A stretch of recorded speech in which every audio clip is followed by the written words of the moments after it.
चलिए इसी बीच एक और बड़ी खबर की ओर करेंगे, जहां आपको बताते चले भोपाल से ये बड़ी खबर रखेगी। मध्य प्रदेश को एसआईआर में बड़ी उपलब्धि हासिल हुई है। दरअसल एसआईआर के कार्य में अब मध्य प्रदेश तीसरे स्थान पर आया है। मध्य प्रदेश को एसआईआर में ये बड़ी उपलब्धि हासिल हुई। दरअसल मध्य प्रदेश एसआईआर के कार्य में तीसरे स्थान पर आया है।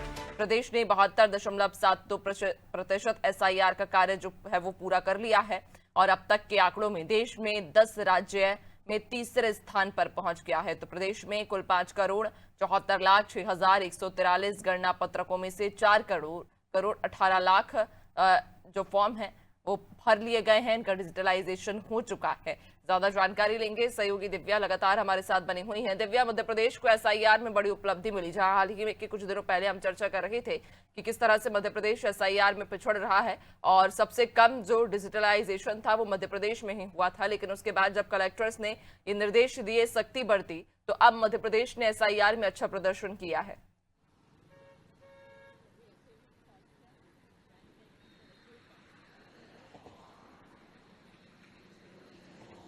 जी बिल्कुल नैन्सी, जो एसआईआर की प्रक्रिया थी ये एक चैलेंज था पूरे शासन के लिए कि इसको समय सीमा में करके दिखाना है। और पहले जैसे कि खबरें आ रही थी कि लगातार एसआईआर में मध्य प्रदेश पिछड़ रहा है, लेकिन जिस तरह से निर्वाचन आयोग लगातार मॉनिटरिंग कर रहा है और उसके बाद अब जो पूरा जो शासन है उसने पूरे अमले को झोंक दिया है। लगातार खबरें आ रही हैं कि किस तरह बीएलओ को टारगेट दिए जा रहे हैं, उसके साथ नगर निगम कर्मचारी, आंगनबाड़ी कार्यकर्ता और कई सारे स्कूल जो कॉलेजेस के बच्चे उनको भी वॉलंटियर के रूप में लगाया गया है।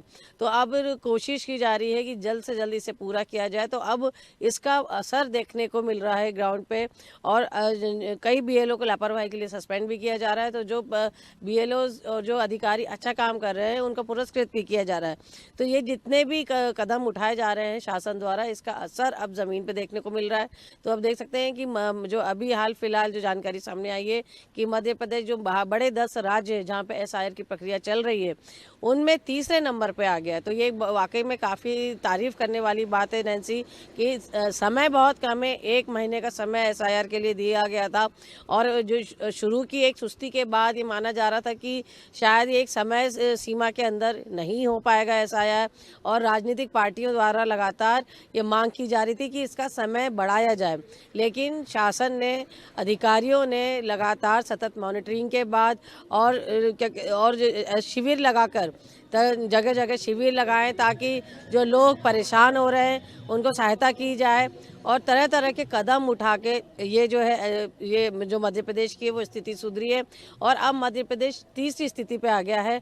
अभी मैं आपको बताना चाहूँगी जो टारगेट जो कितने करीब 5,74,06,143 गणना पत्र हैं जिनको डिजिटलाइजेशन होना है, जिसमें से 4,18,00,000 से अधिक डिजिटलाइजेशन हो चुका है। तो ये एक वाकई में जो सतत प्रक्रिया की जा रही है, सतत कदम उठाए जा रहे हैं, दिन रात जो मेहनत की जा रही है, कठोर परिश्रम हो रहा है, उसी का असर है कि ये 4 करोड़ से ज़्यादा गणक पत्र जो है उनका डिजिटलाइजेशन हो चुका है। अब माना जा रहा है कि अब की जो तारीख दी गई है 4 दिसंबर, जो टारगेटेड तारीख है कि उसके पहले तक जो ये एसआईआर की प्रक्रिया है इसको पूरी करना है, उसके बाद दावे आपत्तियों का काम शुरू होगा। तो ऐसे में अब माना जा रहा है कि तकरीबन काफ़ी सारा काम मध्य प्रदेश में इस तारीख के पहले पूरा हो जाएगा। बिल्कुल, यानी कि अब कलेक्टर के निर्देशों के बाद जब कलेक्टर के द्वारा सख्ती से एसआईआर के निर्देश दिए गए तो उसके बाद मध्य प्रदेश ने अच्छा प्रदर्शन किया और अब तीसरे स्थान पर एसआईआर में पहुंच चुका है। बहुत शुक्रिया आपका, बनी रहिएगा और भी आगे आपसे अपडेट्स लेंगे।